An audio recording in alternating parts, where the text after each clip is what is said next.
Պարոնայք սպաներ, զինվորներ, դուք հերթական անգամ ցույց տվեցիք բոլորին, թե ով է հայ զինվորը, ով է հայրենիքի զինվորը։ Երբ անհրաժեշտ է կռվել, դուք դառնում եք ամենակարգապահ, ամենահնարամիտ եւ ամենամարտունակ զինվորը։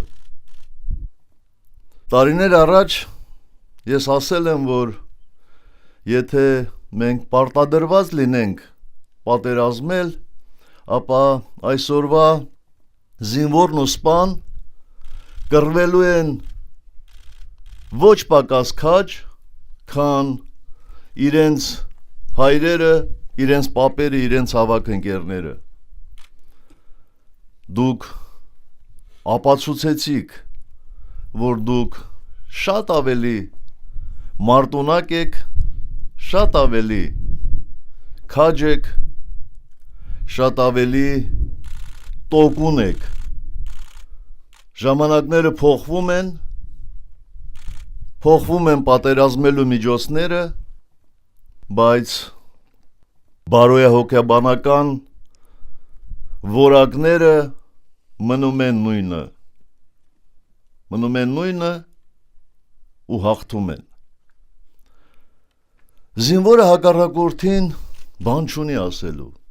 Զինվորը հակառակորդին իր ասելիքը ասում է մարտի դաշտում։ Եվ փառք ձեզ, իդեմս ձեզ, մեր բոլոր սպաներին ու զինվորներին, ովքեր կարողացան իրենց ասելիքը ասել։ Եվ այդ դաժան օրերին որևէ հայ զինվոր ու սպա չի լքել իր մարտական դիրքը։ Կռվել է նվիրումով մինչև վերջ։ Ինչպես չհպարտանաս այն զինվորով, ով կրակելով մինչև վերջին փամփուշտը եւ լինելով վիրավորված նռնակ է պայթեցնում, որպեսզի իր հետ տանի նաեւ հակառակորդի զինվորներին։ Ինչպես հնարամիտ չանվանես այն զինվորին, ով նռնականետից կրակում եւ ոչնչացնում է ուղղաթիռ։ Ինչպես չհպարտանաս այն զինվորով, ով մարտի ընթացքում շարքից հանում է հակառակորդի 5 զրահամեքենա։ Դուք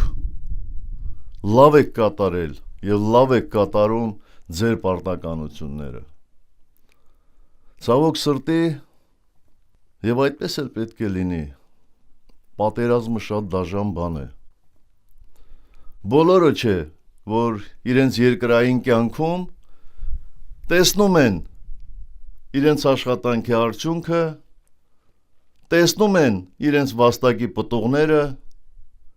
տեսնում են, թե իրենցով ինչպես են հպարտանում։ Փառք մեր բոլոր զինվորներին ու սպաներին, ովքեր ընկան այս օրերի ընթացքում։ Ու նաև փառք նրանց, ովքեր ընդհանրապես այս 25 տարիների ընթացքում ընկել են մեր ազատության, մեր անկախության համար։ Մեզ համար թանկ է յուրաքանչյուր զինվորի կյանք, յուրաքանչյուր սպայի կյանք։ Իսկ Ադրբեջանում իրենց քաղաքական նկրտումներին